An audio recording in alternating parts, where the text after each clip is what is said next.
this area. Area, be careful. They have many people no job. Okay. They have no job. They look tourists. They get more money. Follow them and be careful. Mobile camera, madam. So it's better, you go city center. You know city center? Yes. Yes. So you go city center. They have a nice area, nice garden, nice market, and maybe you go little walk. Maybe you can take tuk because walk. Yeah, better, sir. And remember one more thing. He looking tourist, he say high price, but only for 10 rupees. Okay. Remember, these are the Indian price. 10, yeah, maybe 40 rupees together. Okay. 40, 50 rupees. You pay him 40, 50 rupees. Then go to city center. Then go walk easily. They have a market, good food, good looking for light and sound music this time. So walk is this area is not good because not safe because many people lost here. Yes, Many thank you. things. Thank So you.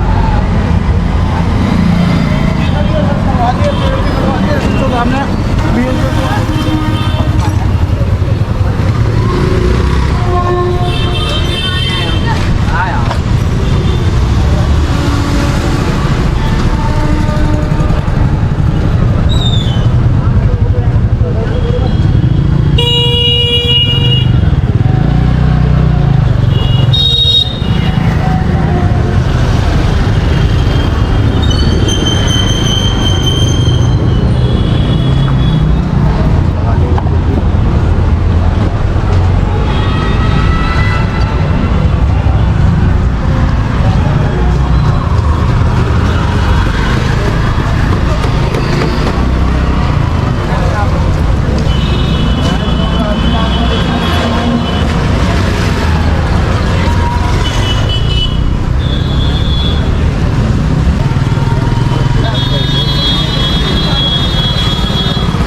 Este aceeași atmosferă pe care am experimentat-o în India autentică. Foarte mult zgomot, foarte multă agitație, foarte multe claxoane. Și dacă în Mumbai erau claxoanele cumva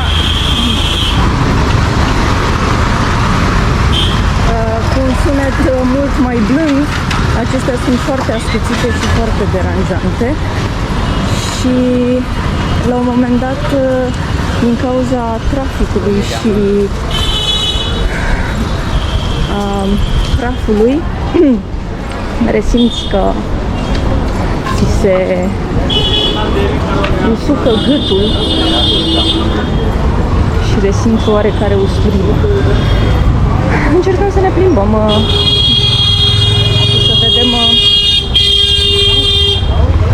și să vedem împrejurimile pe cât posibil. Cum spuneam, trotuar nu există. Trebuie să te integrezi tu alături de scuteriști, de tuk-tukuri și de alte mijloace de transport, biciclete inclusiv.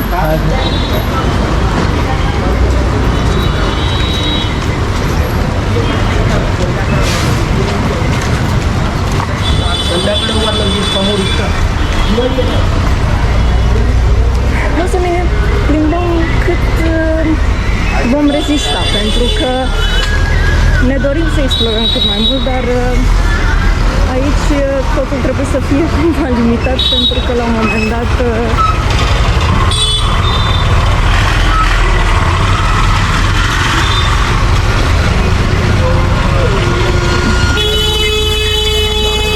noi ne claxonează. La un moment dat totul devine foarte obositor și cred că o oră de plimbare maxim în agitația aceasta este suficientă. În plus este foarte cald.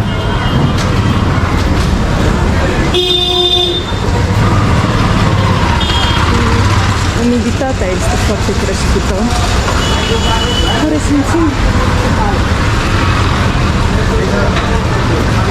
prin toți porii.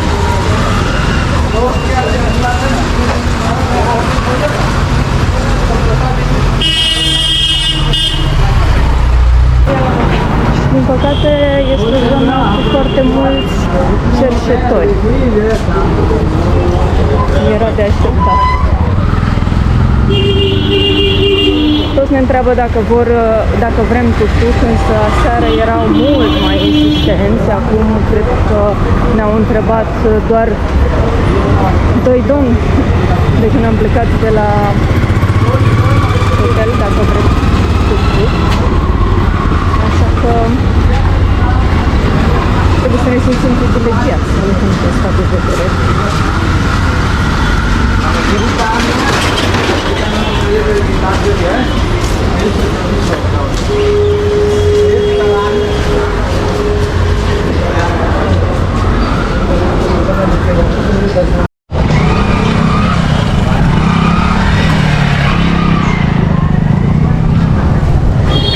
Foarte mulți oameni care te abordează pe stradă și vor să îți ofere ceva, dar nu-mi dau seama exact pentru că nu putem asculta până la capăt.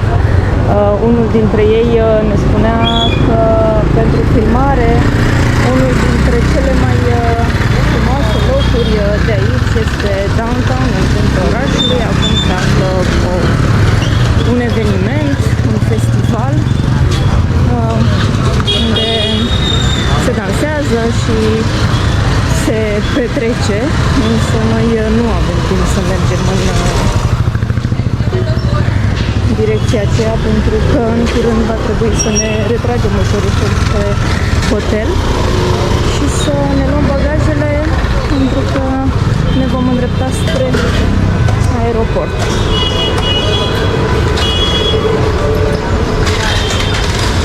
Hello, friend!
încep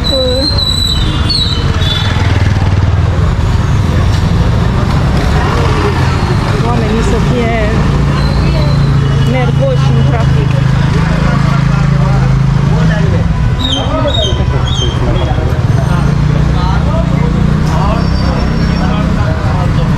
Aici, da, chiar este liniște.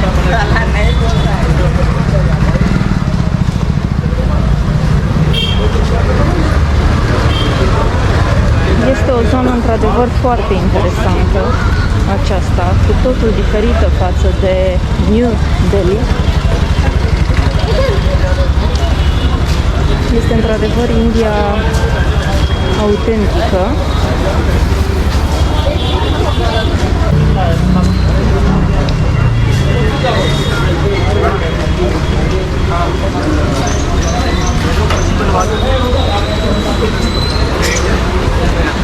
Sunt tot felul de magazine cu tot felul de lucruri de cumpărat, inclusiv farmacii. Chiar mai devreme am intrat într-o farmacie care arăta foarte bine.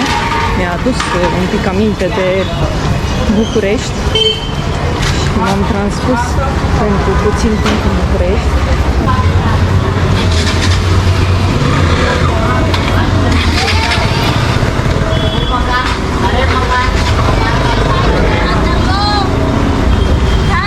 जल्दी चले जाओ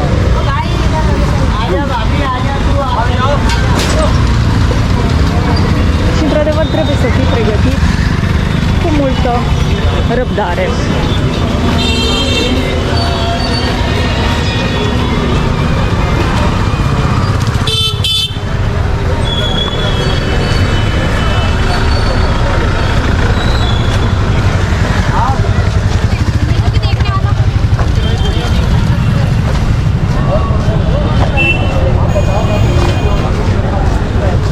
Mă bucur că stăm în zona aceasta, pentru că, într-adevăr, ne-a oferit o privire unică în cultura și viața cotidiană.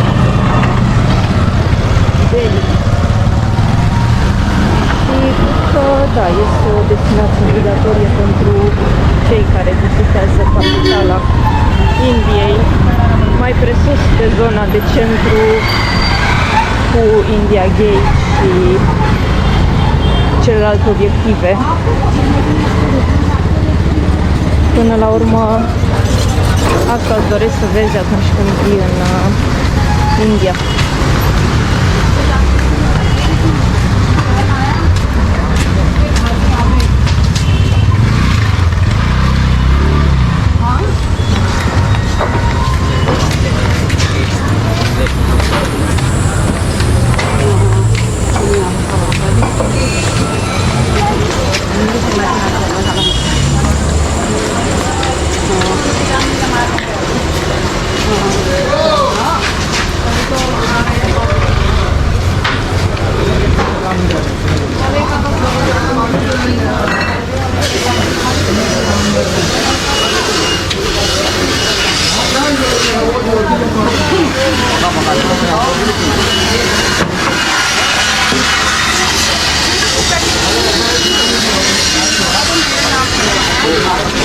Aici este o zonă de atelier.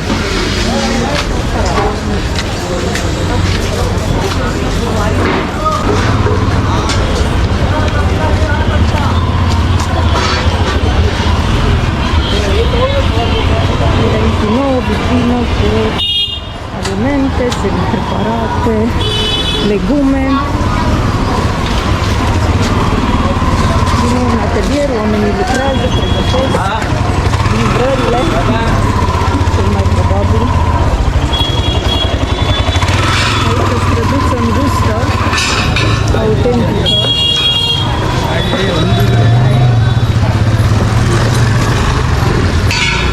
Este fain. Este o atmosferă pe care merită să o experimentezi. Și aici oamenii din nou lucrează, pregătesc scaune, din câte am văzut. Și din nou treci prin zone care îți oferă oferă tot felul de mirosuri. Aici oamenii vând fructe, mango. Am gustat și noi un mango în Varanasi, care a fost foarte gustos, foarte copt și foarte gustos.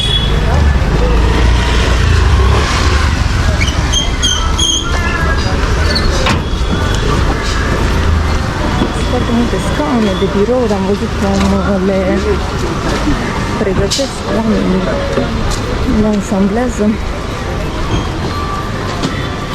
Este o mică Ikea aici, din câte observăm. De fapt, sunt mai multe mini Ikea.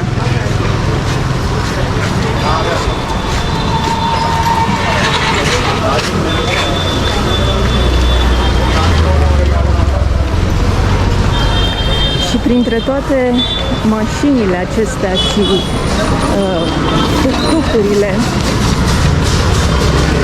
și această zonă săracă, întrezărim mașini 4x4, ceea ce am mai observat în India, inclusiv și în Mumbai, dar cumva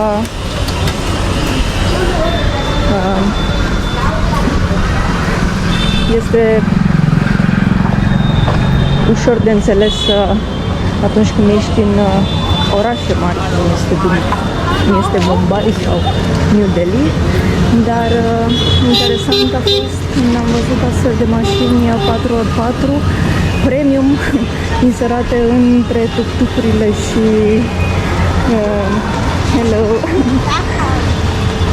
inserate între tuk-tukurile și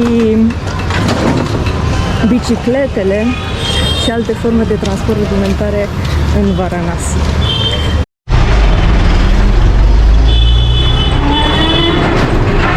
Flavors restaurant.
Rezistat eroic.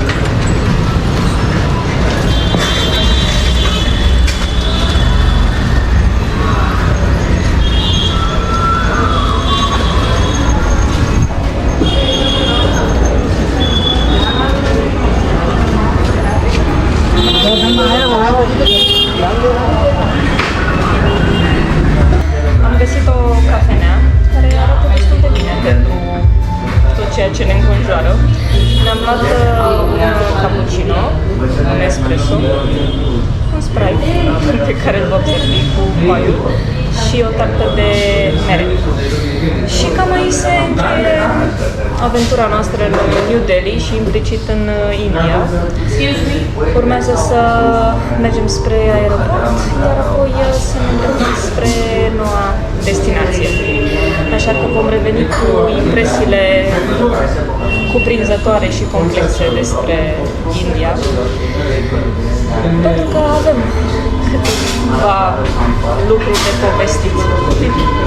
Dar acum să ne bucurăm în liniște cât de cât în jurul nostru că se aud claxoane, dar ne putem simți puțin retrași de toată aglomerația pentru că avem nevoie.